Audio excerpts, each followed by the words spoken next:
Hello sir, how are you? Hi, నమస్తే నమస్కారం అండి. సార్. మీరు మా ఫస్ట్ ఎపిసోడ్ కి మీరే first guest. So thank you for coming. Thank you. What is this sir? నిజంగా మన ఆస్ట్రోనట్స్ కి చూడడానికి మనం మూవీస్ లోనే చూస్తుంటాము, వాళ్ళు పడుతున్న కష్టాలు ఏంటో మనకు తెలీదు జనరల్ గా. కరెక్ట్. కానీ ఈ జీరో గ్రావిటీ వల్ల వాళ్ళ బోన్ డెన్సిటీ అనేది లాస్ అవుతుంది అంటున్నారు. So what is this microgravity? Of course everyday we update the health issues. Yes. ఈ రోజు విలియం సునీత గారి ఇండియన్ ఒరిజిన్ ఆవిడకి as being a woman she suffering with certain bone issues. దాని Yes. గురించి discuss discuss చేద్దాం. Sunita Williams తను originally from India, yes. But నాసాలో training అయ్యి షీఈస్ ఇది రెండోసారి తను స్పేస్ పోవడం. Unfortunately time of 15 to 20 days gap ని 57 days వరకు ఇప్పుడు ఉండడం, 52 days వరకు ఎక్కువ రోజులు ఆ జీరో గ్రావిటీ ఎక్స్పోజర్ కావటం వల్ల తనకి vitamin D deficiency, calcium deficiency, అలాగే మజిల్ బోన్ అంటే స్కెల్టో మస్కులర్ యాక్టివిటీ ఎక్కువగా ఉంటేనే బోన్కు న్యూట్రిషన్ అన్నది ఉంటుంది. ఎందుకంటే బోన్కి మజిల్ అటాచ్మెంట్ ఉంటుంది, దాంతోపాటు రక్తనాళం కూడా అటాచ్ ఉంటుంది. సో ఆ రక్తనాళం ద్వారానే మనకి బ్లడ్ సప్లై బోన్కి ఉంటుంది. ఎస్. సో బోన్లో నిరంతరం బ్లడ్ సర్క్యులేషన్ ఉన్నప్పుడు బోన్ సెల్స్లో నుంచి కూడా ఆస్టియోబ్లాస్టిక్ యాక్టివిటీ, ఆస్టియోక్లాస్టిక్ యాక్టివిటీ అని రెండు ప్రొఫార్మస్ ఉంటాయి. ఆస్టియోబ్లాస్టిక్ యాక్టివ్ అంటే కొత్త ఎముక కణాలు ఫామ్ అవడం, ఆస్టియోక్లాస్టిక్ యాక్టివిటీ అంటే కొన్ని డీజనరేట్ అవడం. సో కొన్ని బోన్ యొక్క కణాలు సెల్స్ అవి డిసింటిగ్రేట్ అవడం. ఇది నార్మల్ ప్రక్రియ. దీనివల్లనే మనకు బోన్ స్ట్రెంగ్త్ గా ఉంటుంది. దానికి తోడు మనకు సఫిషియంట్ విటమిన్ డి అంటే కొలోకాల్సిఫెరాల్, కాల్షియం, అలాగే minerals, zinc, magnesium and other electrolytes ఇవన్నీ సఫిషియెంట్గా మన బ్లడ్ వెజల్ నుంచి మజిల్ త్రూ ఎప్పుడైతే బోన్కు రీచ్ అవుతుందో అప్పుడు quality of bone, strength of the bone maintain అవుతుంది. కానీ ఈ జీరో గ్రావిటీలో ఎక్కువ రోజులు, అనుకున్న దానికన్నా ఎక్కువ రోజులు ఆ స్పేస్లో ఉండటం వల్ల బోన్ డెన్సిటీ అంటే బోన్ ఉంటుంది, దాని లోపల ట్రొబాక్యులర్ ప్యాటర్న్ అంటే గుజ్జు అంటాం మనం, బోన్ మ్యారో, ఇవన్నీ పర్టికులర్ ప్యాటర్న్ లో స్ట్రాంగ్ గా ఉంటేనే బోన్ స్ట్రెంగ్త్ గా ఉంటుంది. సో ఎప్పుడైతే మనకు విటమిన్ డి డెఫిషియన్సీ కానీ, కాల్షియం కానీ, లేకపోతే ఇతరత్ర మినరల్స్ కానీ, లేకపోతే సన్ ఎక్స్పోజర్, ఎందుకంటే మనకు కొలోకాల్సిఫెరాల్ రావాలంటే సన్ ఎక్స్పోజర్. సో స్పేస్ లో ఆల్రెడీ రేడియేషన్, వేరే రేడియేషన్ వర్స్ట్ గా ఉంటుంది సన్ రేడియేషన్ కన్నా. అల్ట్రావైలెట్ రేసెస్ వలన కూడా మనకు కొన్ని క్యాన్సర్స్ వచ్చే ప్రమాదం ఉంటుంది. సో ఇందులో మనం ముఖ్యంగా బోన్ డెన్సిటీ తగ్గడానికి ఎన్ని కారణాలు మనం చెప్పుకోవచ్చు. ఒకటి, సన్ డైరెక్ట్ ఎక్స్పోజర్ స్కిన్ కి లేకపోవడం. అందులో స్కిన్ కంటే large area of skin should expose to the sun rays. So that is the normal proforma. అందుకని మనం వెస్టర్న్ కంట్రీస్ లో ఏం చూస్తాం, సముద్రం ఒడ్డున బీచ్ దగ్గర వాళ్ళు జస్ట్ షార్ట్ తోటి చాలా మంది పడుకొని సన్ ఎక్స్పోజ్ అవుతా ఉంటారు. మనం అనుకుంటాం వాళ్ళు పిచ్చోళ్ళు కాదు, విటమిన్ డి కోసం వాళ్ళు ఆ ఎక్స్పోజర్ కి ఉంటారు. సో అది మెయిన్ గా ప్రాబ్లం ఉంటుంది స్పేస్ లో. రెండో ప్రాబ్లం సప్లిమెంట్స్, కాల్షియం కానీ ఇతరత్ర. కానీ ఇక్కడ నుంచే మనం న్యూట్రిషన్ సప్లిమెంట్స్ వాళ్ళకి డిఫరెంట్ ఉంటుంది కదా సార్ ఆస్ట్రోనట్స్ కి. అబ్సల్యూట్లీ. వాళ్ళకి ఇచ్చే న్యూట్రిటివ్ సప్లిమెంట్స్ కావచ్చు, ఫుడ్ సప్లిమెంట్స్ కావచ్చు, వాళ్ళకి అన్ని కాంపాక్ట్ ఫుడ్ ఉంటుందండి. టాబ్లెట్ ఫామ్ లో, కాంపాక్ట్ ఫామ్ లో ఉంటుంది. అది ప్రతి ఫుడ్ ని వాళ్ళు ఒక టాబ్లెట్ రూపంలోనే వేసుకుంటారు, ఎందుకంటే అది స్పిల్లేజ్ కాకుండా. లేకపోతే జీరో గ్రావిటీలో ఏదైనా లిక్విడ్ కానీ లేదా ఏదైనా ఉంటే స్పిల్లేజ్ అవుతుంది, మన చేతులకి బయటికి పడిపోతుంది. సో ఇది గ్రిప్, ఫింగర్ గ్రిప్ తోటి తీసుకొని కంప్లీట్ నోట్లో పెట్టుకుంటే గానీ అది వాళ్ళు మింగలేరు. సో వాటర్ కూడా వాళ్ళు క్లోజ్డ్ సర్క్యూట్ పైప్ ద్వారానే వాటర్ తాగుతారు, అది స్పిల్లేజ్ కాకుండా. సో తీసుకునే న్యూట్రియంట్స్ అన్ని కాంపాక్ట్ రూపంలో ఉంటాయి, మనకు ప్యాకింగ్ రూపంలో వస్తాయి. సో అందులో వాళ్ళు రెగ్యులర్ గా తీసుకునే డైట్, ఆ ఎక్స్పోజర్ వల్ల మెటబాలిక్ డిజార్డర్ ఉండటం వలన వాళ్ళకి సఫిషియంట్ కావలసిన minerals, calcium, vitamin D bone కు రీచ్ అవ్వకపోతే ఇలాంటి బోన్ డెన్సిటోమెట్రీ అనే సమస్య డెవలప్ అవుతుంది. సో ఇప్పుడు సునీత విలియమ్స్ గారు సఫర్ అయ్యే ఇష్యూ ఏంటంటే ఆస్టియోపోరోసిస్ అనే బోన్ డెన్సిటీ డెఫిషియన్సీ. సో ఈ ఆస్టియోపోరోసిస్ మన కామన్ పీపుల్, మన ఎర్త్ మీద ఉన్న వాళ్ళకు కూడా చూస్తుంటాం ఒక సర్టెన్ ఏజ్. అబ్సల్యూట్లీ. జనరల్ గా అయితే మనం నడిచేటప్పుడు కావచ్చు, మన బాడీ వెయిట్ అనేది మన మోకాల మీద, బోన్స్ మీద పడుతుంది. సో ఆ జీరో గ్రావిటీ అలా తేలడం వల్లనే వాళ్ళకి ఈ లో బోన్ డెన్సిటీ ప్రాబ్లం అనేది వస్తుందంట. అదే అంటున్నాను కదా. సో ప్యాసివ్ కు యాక్టివ్ కు డిఫరెంట్ ఏంటంటే, యాక్టివ్ లో మనం బలంతో చేకూర్చిన మస్కులర్ యాక్టివిటీ చేయటం వల్ల బోన్ కి సఫిషియంట్ న్యూట్రిషన్ వస్తుంది. ఎస్. జీరో గ్రావిటీలో ప్యాసివ్ ఉంటుంది. అంటే ప్యాసివ్ అంటే హెయిర్ లో గాలిలో తేలాడుతూ ఉంటాము. ఫోర్స్ఫుల్ మస్కులర్ స్ట్రెస్ ఉండదు. ఎస్.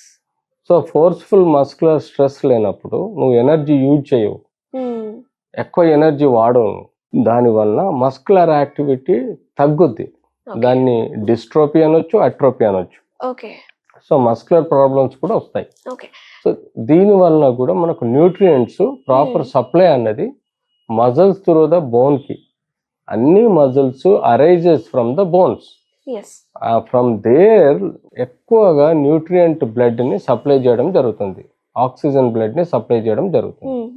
ఎప్పుడైతే ఈ ప్యాసివ్ ఉండటం వల్ల ఈ యొక్క బోన్స్ గాలిలో తేలాడడం, మెటబాలిక్ డిరేంజ్మెంట్ వల్ల ప్రాపర్ న్యూట్రియంట్ సప్లై కాకపోవడం, వీటన్నిటి కారణాల వల్ల అండ్ సన్ ఎక్స్పోజర్ లేకపోవడం, స్కిన్ కి ఎక్కువగా వాళ్ళు ఫుల్ హెడ్ నుంచి టో వరకు క్లోత్స్ వేసుకుంటారు. సో అబ్సల్యూట్లీ జీరో ఎక్స్పోజర్ ఉంటుంది. కనీసం ఫేస్ ఎక్స్పోజర్ కూడా సన్ రేస్ కు ఉండదు. సో దీని వల్ల కూడా వాళ్ళకి ఈ యొక్క బోన్ డెన్సిటీ తగ్గిపోయి, ఆస్టియోపోరోసిస్ వ్యాధి వల్ల బోన్ డెన్సిటీ తగ్గిపోయి వాళ్ళు క్లమ్సీగా ఉండడము, హెయిర్ లాస్ అవడము, బోనీ పెయిన్స్ రావడము, మస్కులర్ పెయిన్స్ రావడము, సో ఇట్లాంటి స్కిన్ చేంజెస్ రావడం, ఫేస్ కూడా పఫీనెస్ అయిపోతుందంట. ఆఫ్ కోర్స్ ఫేస్ కూడా ఆబ్వియస్ గా ఈ యొక్క మెటబాలిక్ డిరేంజ్మెంట్ వలన ఫేస్ పఫీనెస్ అవడం, అప్పుడప్పుడు ఫ్లూయిడ్ ఇంబ్యాలెన్స్ అవడం, సమ్ టైమ్స్ హైపో అంటే ఫ్లూయిడ్ బ్యాలెన్స్ తక్కువైపోయి డిహైడ్రేషన్ పోతారు.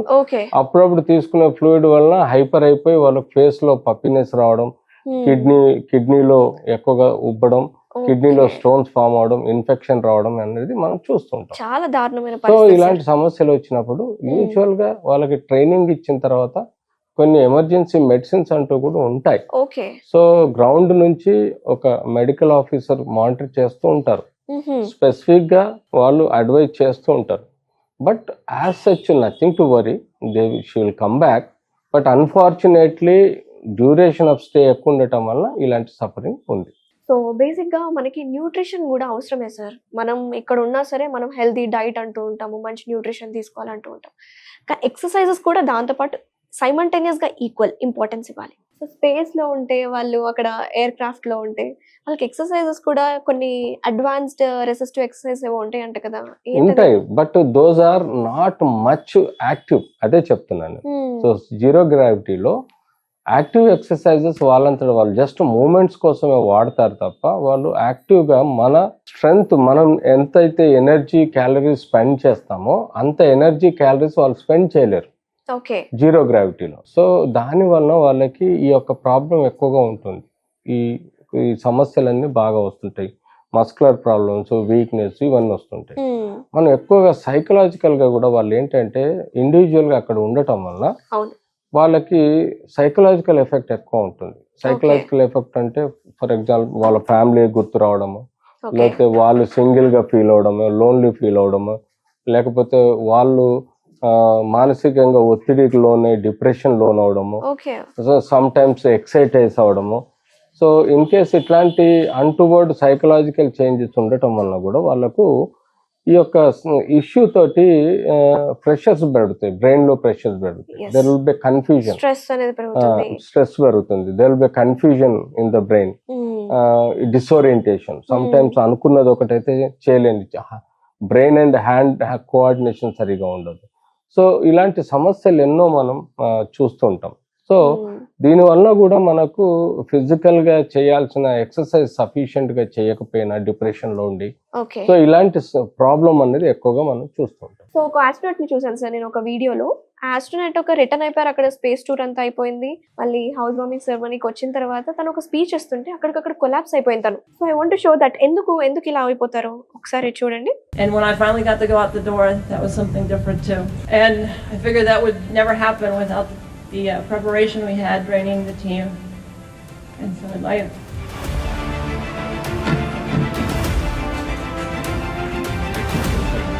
మనం యూజువల్గా అలాంటి కండిషన్లో ఏజ్ అండ్ కోమార్బిడ్ కండిషన్స్ మనం తెలుసుకోవాలి.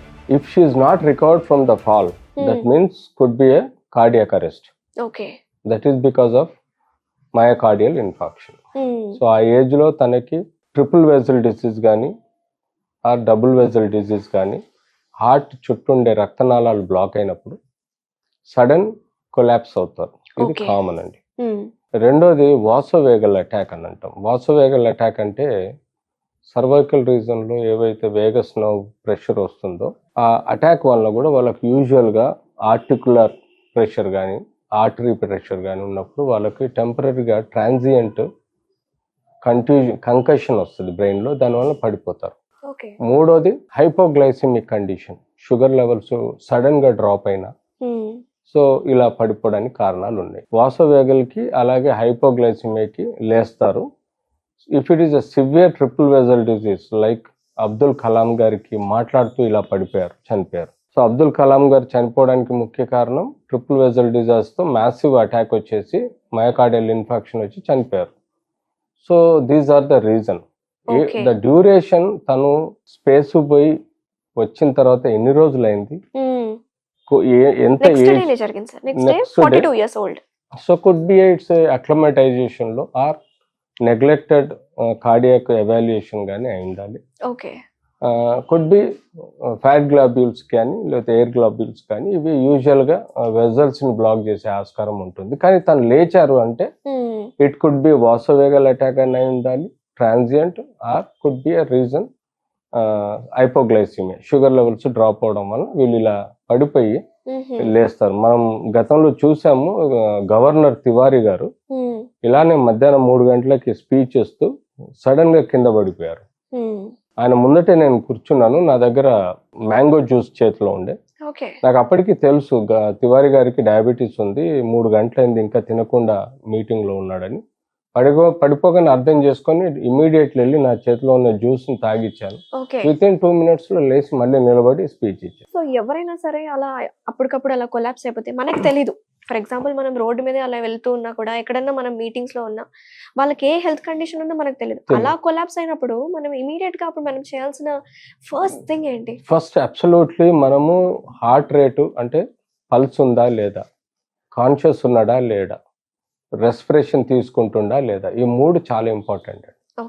సో మనం కొట్టి లేపడం రెస్పాండ్ అవుతున్నాడా లేదా, ఒకటి అది సిపిఆర్ లో మెయిన్. రెండోది మనం పల్స్ ఇక్కడ కానీ లేకపోతే టెంపోరల్ కానీ లేకపోతే కెరోటిడ్ కానీ లేకపోతే హార్ట్ గుండె దగ్గర చెవి పెట్టి కానీ పల్సేషన్స్ తెలుసుకోవడం. ఊపిరి తీసుకునేది అనేది చెస్ట్ అండ్ అబ్డమెన్ మూవ్మెంట్ తోటి తెలుసుకుంటాం. లేకపోతే 2 ఫింగర్స్ మనం ముక్కు దగ్గర పెడితే బ్లో తెలుస్తుంది. సో ఈ విధంగా మనం సిపిఆర్ యాక్టివిటీలో అంటే కార్డియోపల్మనరీ రిసస్టేషన్ యాక్టివిటీలో సడన్ గా షాక్ అయి కింద పడ్డప్పుడు ఇది తెలుసుకోవాలి. ఇనిషియల్ గా వాళ్ళు కాన్షియస్ ఉంటారు కానీ మాట్లాడలేకపోతారు యూజువల్ గా. అలాంటి వాళ్ళల్లో టిపికల్ గా అది మనకు హైపోగ్లైసిమియా, షుగర్ లెవెల్స్ పడిపోవడం ఉంటుంది. ఇమీడియట్లీ వాళ్ళకు 2 బిస్కెట్స్ లేకపోతే సాల్ట్ లేకపోతే అర్జెంట్ గా ఐవి లైన్ పెట్టి 25D గ్లూకోజ్ ఇవ్వటం వల్ల వాళ్ళు ఇమ్మీడియట్లీ రికవర్ అవుతారు. సో అప్పుడు ఇమ్మీడియట్లీ ఆ వ్యక్తి అన్కాన్షియస్ ఉండి పల్స్ రెస్పిరేషన్ బాగుంటే 2 కాళ్ళు వ్యక్తి పట్టుకోవాలి, తల కంప్లీట్ కిందికి పెట్టేసి ఆ వ్యక్తిని కాళ్ళు పట్టుకొని పైకెత్తాలి. అప్పుడు ఒక విధంగా ఈ గ్రావిటీ వలన కాళ్ళ దగ్గర నుంచి ఉండే బ్లడ్ అంతా బ్రెయిన్ కి పుష్ అవుతుంది. సో బ్రెయిన్ కి పుష్ అవటం వలన ఆక్సిజన్ పెరుగుతుంది బ్రెయిన్ లో. బ్రెయిన్ లో ఆక్సిజన్ పెరిగినప్పుడు circulation, so you will become conscious. For example మీరు ఇలానే మనకు యూజువల్ గా మోస్ట్ కామన్ చూస్తుంటాము, మనం భోజనం చేసిన తర్వాత మంచిగా లగ్జరీ ఫుడ్ లంచ్ టైంలో తిన్న తర్వాత మన ఆఫీస్ లో నిద్రపోయే ప్రయత్నం చేస్తాం. ఇది చాలా మందికి ఉంటుంది. ఇది ఎవరికి అర్థమవుతుందా లేదా అర్థమైంది వచ్చో తెలియదు, కానీ ఎందుకు అన్నది చాలా మందికి డౌట్ ఉంటుంది. ఎస్ ఎందుకంటే మనం భోజనం చేసిన తర్వాత మన గట్ పేగులు కొన్ని వందల ఫీట్లు ఉంటాయి, దానికి ఫుడ్ క్వాంటిటీ చేరినప్పుడు it required a blood. So మన బాడీలో ఉన్న ఎక్కువ బ్లడ్ని ఇంటెస్టైన్స్ అబ్డమెన్ లాగేసుకుంటుంది. ఓకే అందులో భాగంగా మన బ్రెయిన్లో కొంత హైపాక్సియా అంటే కొంత సర్క్యులేషన్ తగ్గటం వలన మనకు ఆక్సిజన్ తగ్గిపోతుంది. దాని వలన మనకు డ్రౌజీగా ఫీల్ అవుతాం, ఎస్ మత్తుగా ఫీల్ అవుతాం, లెథార్జిక్ గా ఫీల్ అవుతాం, నిద్రపోవాలనిపిస్తుంది. ఈ ఆవలింతలు రావడానికి కూడా మెయిన్ రీజన్ ఇది హైపాక్సియా అంటారు. ఆవలింతలు రావడానికి అనేది హైపాక్సియా కాదు, అది రిఫ్లెక్స్ ఫ్రమ్ ద లారింగ్స్ అండి, ఓకే ఓకే ఆవలింతలు రావడం. బట్ ఇది ఏదైతే ఉందో పోస్ట్ లంచ్ ఫీలింగ్ అనీజీ, నిద్రపోవాలనిపిస్తుంది, అది because of hypoxia in the brain. So క్రమేణా ఒక గంట 1 hour తర్వాత ఆ బ్లడ్ మళ్ళీ రీసర్క్యులేట్ బాడీలోకి అవుతుంది. బాడీలో మనకు 5 to 6 liters ఆఫ్ బ్లడ్ నిరంతరం కొన్ని లక్షల కిలోమీటర్లు మన బాడీలో ట్రావెల్ అవుతూ ఉంటుంది. ఎస్ ఎస్ సో అది ట్రావెల్ అయినప్పుడు కొన్ని కోట్ల కణాలకి రక్త ప్రసారం జరిగినప్పుడే దాని యొక్క నార్మల్ ఫంక్షన్ యాక్టివిటీ అంటూ ఉంటుంది. సో ఈ యొక్క insufficient supply of the blood due to lack of oxygen, ఇలాంటి సమస్యలు వాసవేగలటాక వస్తాయి. మూడోది వచ్చేసి టోటల్ కొలాప్స్ అయిపోయారు, ఇటు హార్ట్ బీట్ లేదు, అటు లంగ్ మూమెంట్ లేదు. That means either it could be pulmonary embolism, అంటే లంగ్ లో రక్తనాళాలు బ్లాక్ అయి ఉండాలి కానీ టైం ఇస్తుంది. ఊపిరితిత్తులో బ్లాక్ అయినప్పుడు రికవరీ చేయడానికి టైం ఇస్తుంది, కానీ గుండెలో రక్తనాళాలు బ్లాక్ అయినప్పుడు దాన్ని కార్డియాక్ అరెస్ట్ అంటాం, ఆర్ మయోకార్డియల్ ఇన్ఫాక్షన్ అంటాం. అది వచ్చినప్పుడు మాత్రం హార్ట్ సడన్ గా షట్ డౌన్ అవుతుంది. అన్లెస్ అంటిల్ ఎమర్జెన్సీ సర్వీసెస్ చేయకపోతే, సిపిఆర్ చేయకపోతే ఆ వ్యక్తి బతికే ఆస్కారం లేదు. అదే పల్మనరీ ఎంబాలిజం వస్తే కొంత టైం ఇస్తుంది, మనం వెంటిలేటర్ పెట్టి బతికించగలుగుతాం. అదే బ్రెయిన్ స్ట్రోక్ అయింది అనుకోండి, brain is most sensitive part అండి. బ్రెయిన్ విత్ ఇన్ 3 minutes లో దాని ఆక్సిజన్ సప్లై రిటర్న్ రాకపోతే పర్మనెంట్ డెడ్ అవుతుంది. హార్ట్ లంగ్ అలా కాదు, heart lung 7 to 8 minutes time ఇస్తుంది. కానీ బ్రెయిన్ ఎంత సెన్సిటివ్ న్యూరాన్ సెల్స్ ఉంటాయంటే దానికి 3 minutes లోపల ఆక్సిజనేటెడ్ బ్లడ్ సప్లై లేదనుకోండి, ఇర్రికవరబుల్ నర్వ్ డ్యామేజ్. అంటే ఇది ఒక కోమాలోకి వెళ్ళిపోతారు, లేకపోతే హెమిపారసిస్ కానీ, అంటే అది దట్ ఈస్ హెమిపారసిస్ అన్నది, పారాప్లేజియా అన్నది, క్వాడ్రిప్లేజియా అన్నది రీజనల్ డ్యామేజ్, అంటే ఏ ఏరియాలో డ్యామేజ్ అయితే ఆ ఏరియాలో డ్యామేజ్ అయితే. బట్ టోటల్ బ్రెయిన్ లో సర్క్యులేషన్ తగ్గిపోయి మీకు కంప్లీట్ సపోజ్ సడన్ గా హార్ట్ పంప్ చేయడం అయిపోయింది. సో విత్ ఇన్ 3 minutes లో హార్ట్ రికవరీ చేయకపోతే, బ్రెయిన్ కు బ్లడ్ సప్లై లేకపోతే బ్రెయిన్ డెడ్ అయ్యే ఆస్కారం ఉంటుంది. So that is most important. దాని తర్వాత ఇది హార్ట్, లంగ్, కానీ ultimately entire body works on the heart. కాబట్టి హార్ట్ యొక్క హెల్త్ చాలా బాగా ఉంచుకోవాలి. స్పేస్ లో కూడా ఇవన్నీ ప్రాముఖ్యంగా భావించి వాళ్ళకి 100% ఆస్ట్రోనాట్ కి అన్ని రకాల ఎఫిషియన్సీ టెస్టులు చేసి, ఎలాంటి కోమార్బిడ్ డిజీజ్ లేని వాళ్ళు, ఎలాంటి ప్రాబ్లమ్స్ లేని వారు, ఎలాంటి ఏజ్ ఫ్యాక్టర్ చూస్తారు, వాళ్ళ ఫిజికల్ ఫిట్నెస్ చూస్తారు, వాళ్ళ సైకలాజికల్ ఇష్యూస్ చూస్తారు, వర్క్ షాప్ చేస్తారు, వాళ్ళ ట్రైనింగ్ ప్రోగ్రామ్ ఉంటుంది, జీరో గ్రావిటీ ట్రైనింగ్ ప్రోగ్రామ్ ఉంటుంది, అన్ని స్ట్రెస్ లకు కూడా లోనే విధంగా గ్రౌండ్ మీదనే వాళ్ళకి ఎక్స్పోజర్ ఉంటుంది. సో ఇవన్నీ చేసిన తర్వాతనే వాళ్ళని, ఎందుకంటే the velocity of travelling from ground to space కూడా it's almost some thousands of kilometers per hour ఉంటుంది. సో ఆ స్పీడ్ ని కూడా తట్టుకోవడానికి కూడా ఆ వ్యక్తి యొక్క బీపీ కంట్రోల్లో ఉండాలి, హార్మోన్స్ కంట్రోల్లో ఉండాలి, సైకలాజికల్ స్ట్రెస్ ఇవన్నీ కంట్రోల్లో ఉండాలి. కాబట్టి ఈ ఆస్ట్రోనాట్స్ కి ప్రాపర్ గా ట్రైనింగ్ ఇచ్చిన తర్వాత, వాళ్ళకు ప్రాపర్ గా ఈ కాంపాక్ట్ ఫుడ్ ట్రైనింగ్ ఇచ్చిన తర్వాత, డిఫెకేషన్ కూడా వాళ్ళు క్లోజ్డ్ డిఫెకేషన్ చేయకపోతే అది స్పేస్ సెటిల్ లో ఇన్ఫెక్షన్ వచ్చేస్తుంది. సార్ జనరల్ గా మనం వాటర్ తాగడం కూడా అక్కడ ఒక పైప్ ఉంటుంది. సో ఫుడ్ సప్లిమెంట్స్ మనకి క్యాప్సూల్స్ లో అందుబాటులో, వాళ్ళకి డెఫెకేషన్ ఎట్లా sir? So you can see the flights లలో మనకు కంప్రెషర్స్ ఉంటాయి, వాక్యూమ్ కంప్రెషర్స్. మనం యూరిన్ పాస్ చేసినా డెఫెకేషన్ పాస్ చేసినా అవి బటన్ నొక్కగానే మనకు సక్ సౌండ్ తోటి వాక్యూమ్ సక్షన్ ఉంటుంది. అలాంటివే ఇది క్లోజ్డ్ ఉంటుందండి, క్లోజ్డ్ ఉండేసి ఈవెన్ స్కిన్ టైట్ క్లోజ్డ్ ఉంటది. మనం డిఫెకేషన్ చేసిన తర్వాత అందులోనే వాటర్ స్పిల్లేజ్ వచ్చి క్లీన్ చేస్తుంది. ఈ మొత్తం కంటెంట్ అంతా కంప్రెషన్ ఎయిర్ తోటి సక్ చేసేసుకుంటది, పోయి అది ఒక దాంట్లో ప్యాక్ అయిపోతుంది. అది ఇంకా కాంపాక్ట్, ఇంకా ఎట్టి పరిస్థితుల్లో లీకేజ్ లేకుండా ప్యాక్ అయిపోతుంది. స్పేస్ లో ఆస్ట్రోనాట్స్ కి వచ్చే సమస్యలలో ఇది one of the complication. So ఇలా మనం head to toe hair dry అయిపోవడము,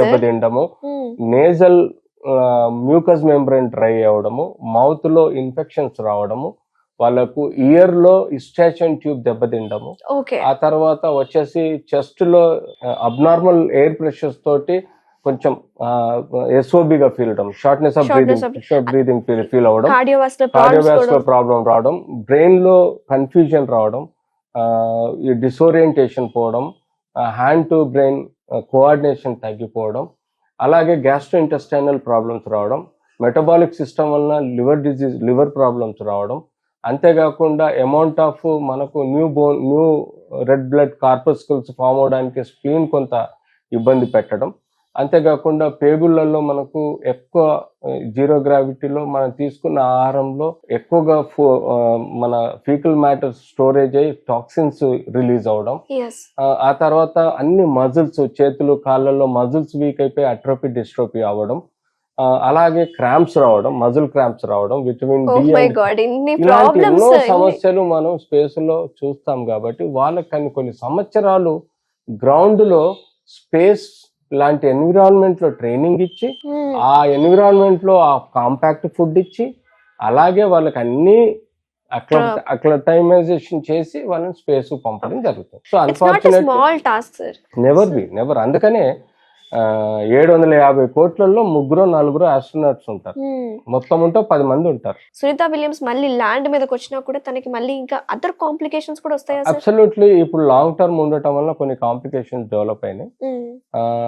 immediately we cannot expect any complication. She might return back with normal అంటే ఉన్న బేసిక్ దాంతో. But absolute sun exposure, vitamin D supplementation, calcium supplementation, proper nutrition, proper వాతావరణం, exposure, immune system కూడా gear up అవుతుంది. దీంతో immune system కూడా regain అవుతుంది. ఎందుకంటే జీరో గ్రావిటీలో ఇమ్యూన్ సిస్టమ్ బాగా డెఫిషియెంట్ గా ఉంటుంది. ఎందుకంటే ఆ ఎన్విరాన్మెంట్ లో ఆ ఇమ్యూన్ గేరప్ కాదు. మనకి ఇలాంటి ఎన్విరాన్మెంట్ లో ఇమ్యూనిటీ బాగా ఇంప్రూవ్ అవుతుంది.